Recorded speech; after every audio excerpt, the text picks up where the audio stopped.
The Ark, Part 2.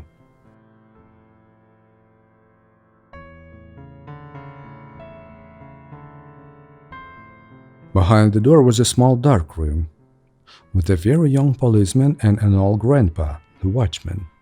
Mark and Lana entered the room, at which time they got to start acting decisive and firm.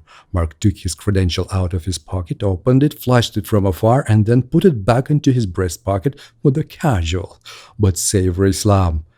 "Hello, how are you doing, guys? We are officials of the Federal Investigation Agency. We need to get some information as part of the investigative procedures. We would like to ask you for assistance."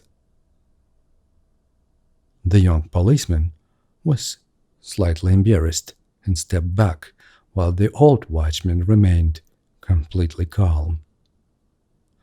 "We need to get to the Ivazovsky Hall. How can we get there?"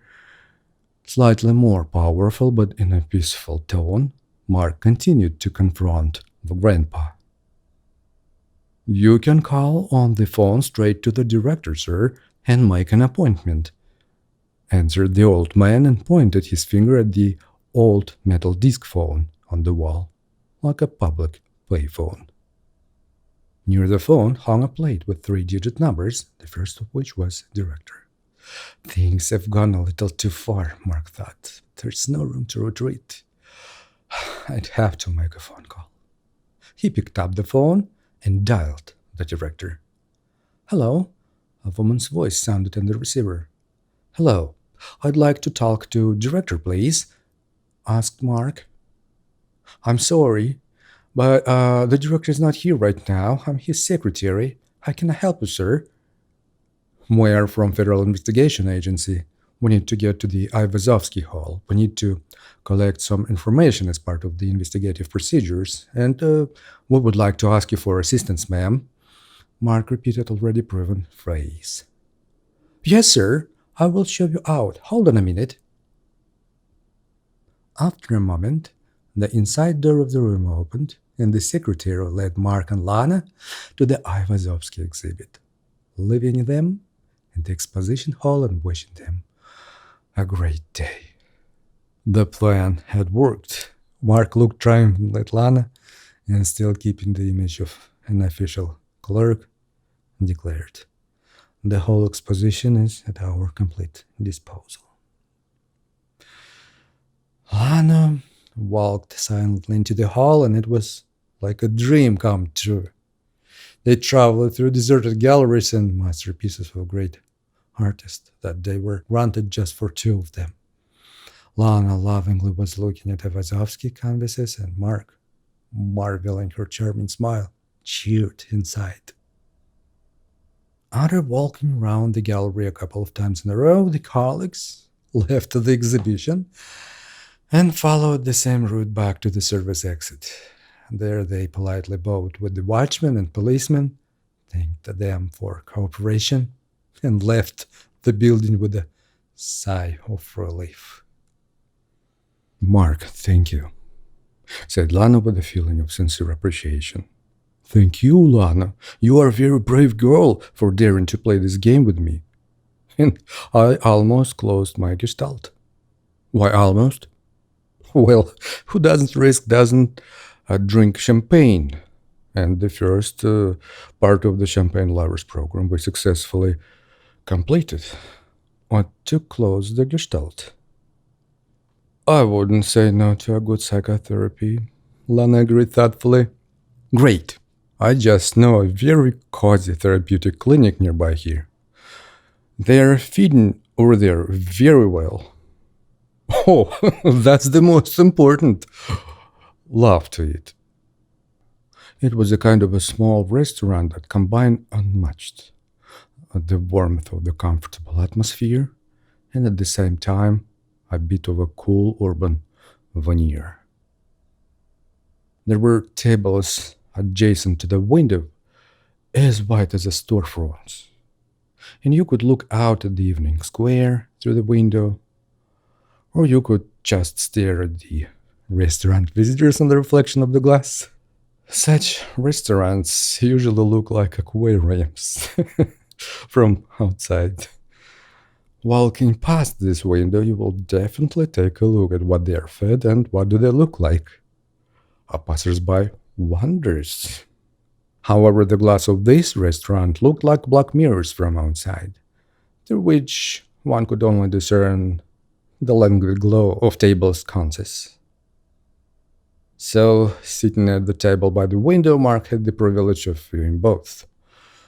Passersby and glimmer of the evening square, as well as the visitors and the reflection too. But today, Mark was only interested in one visitor, and he could stare at him directly. The dim light of the sconces scattered reflexes and highlights, creating the atmosphere of calm and serenity, and the glasses of a fragrant champagne seductively sparkled and invited to finally break away from the adventures that were left behind. Door closed. Gestalt. Mark raised the glass in the black humor. Yes, confirmed Lana sparkly. A good gestalt is a closed gestalt. Mark grinned, barely splashing the champagne, and then Lana burst out laughing too. That happens when the accumulated tension fires blank cartridges of uncontrollable joy. It's a pity you can't laugh and drink champagne at the same time. Time sped up so much that the hours flew at the speed of minutes. Mark had only time to notice how suddenly the twilights gathered outside the window while the universe around him dramatically expanded.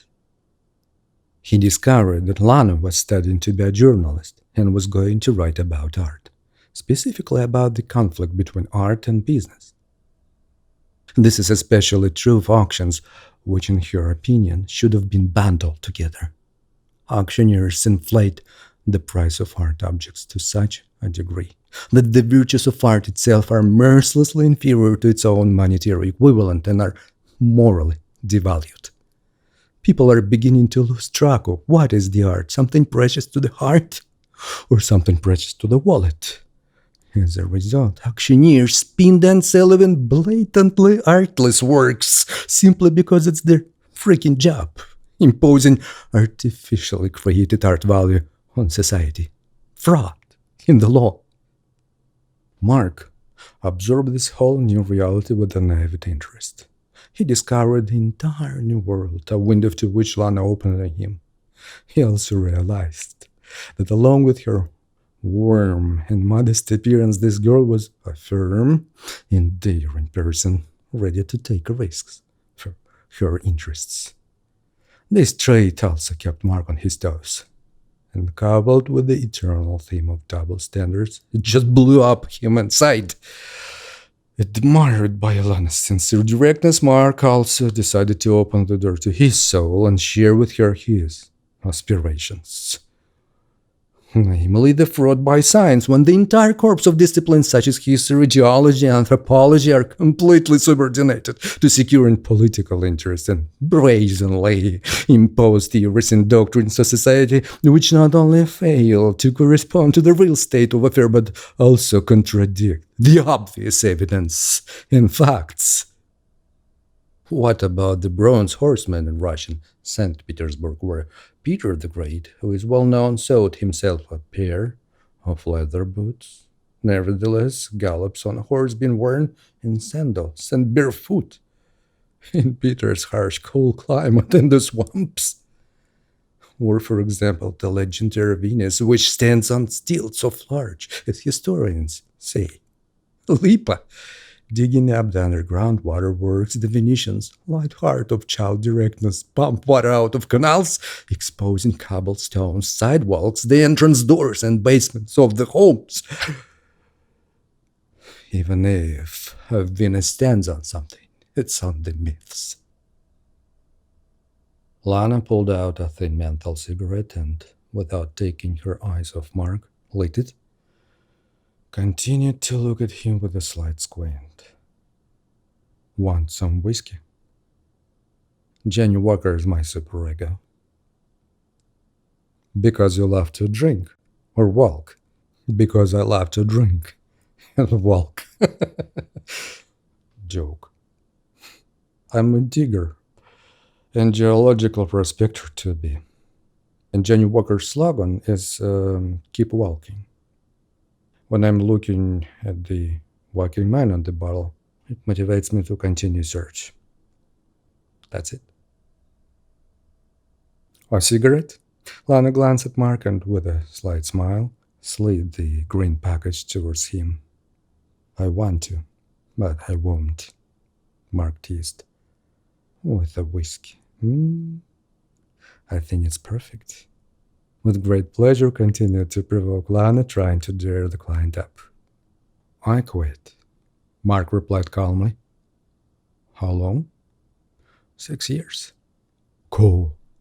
1 or 2, Lana said, and with the shine of gambling eyes, took a deep puff. What an exquisite banter, sweetly lingering on a cigarette talk about how great it would be to quit smoking, Mark said and chuckled sarcastically. Lana closed her eyes tiredly and then glanced at Mark and stepped out her cigarette in the ashtray. I'm serious, she kept glaring at Mark. Well, tell me, how did you do that? A psychologist told me. Mark thought for a moment and then dipped the rest of his whiskey into himself. The method that the psychologist shared was foolproof. Mark quit smoking in literally 2 weeks. But the explanation of why this way is such effective roots out all usual human beliefs of feelings. How should you explain all of this to a person whose relationship is based on these very feelings?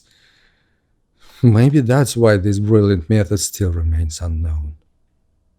Finally, Mark gathered his thoughts and continued. There's a universal way to control any addiction.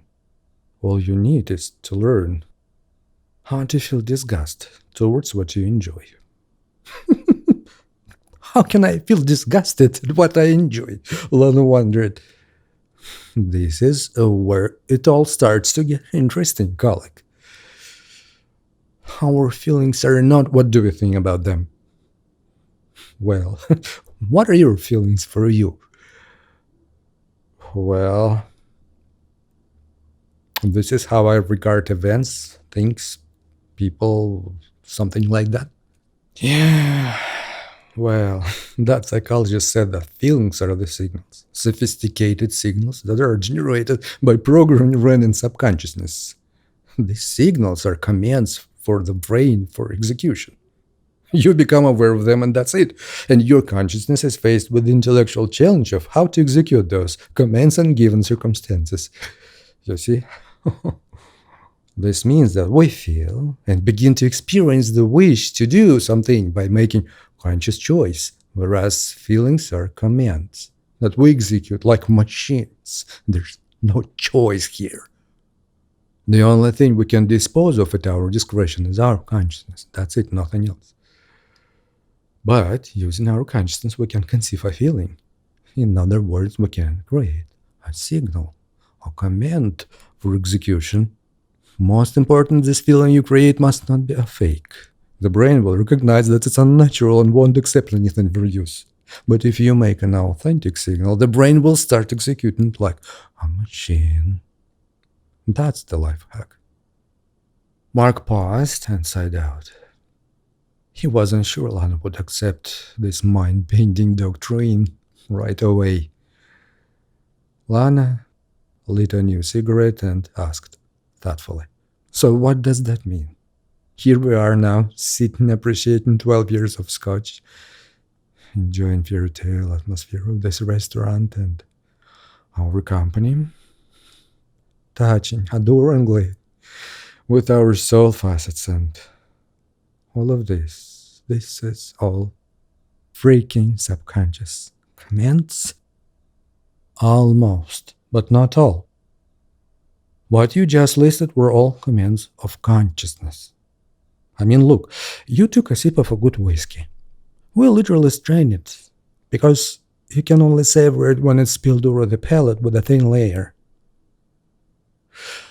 But if you put the whole glass in at once, you won't be able to feel the damn of that anymore. All will just drown in alcoholic steams. That's how people drink when they want to get drunk to get a pure alcoholic high. There it is.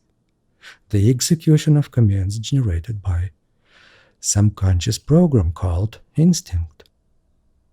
And alcohol just breaks the reward system down and you're a king. But if you is getting pleasure by savoring the subtle differences in the taste of the drink, it is from moral integrity. That's what you do, not what does you. Lana froze, looking at Mark in a ringing silence.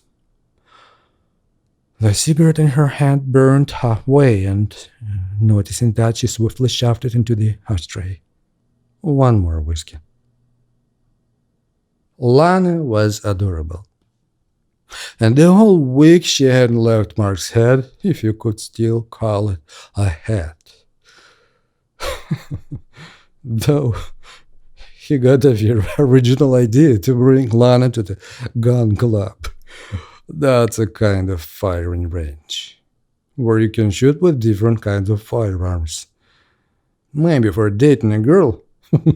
Proposal was extravagant, but since the previous date was worthy of a detective thriller, then in a sequel, you obviously shouldn't get the hit down. Fortunately, Lana was easygoing and glad to agree, although she warned that she never held a gun in hands before. The small lobby of the gun club was crowded. The counters are littered with pistols of all kinds of brands, makes, and calibers. The entire wall behind the counters is covered with guns, bolt actions, and automatic rifles. All of it was laden with the smell of weapon grease and gunpowder. And from the underground range came muffled pops of gunfire. It was a man's paradise. What weapon would you like, miss? Lana swept around the armory, and her sight fell on the Desert Eagle.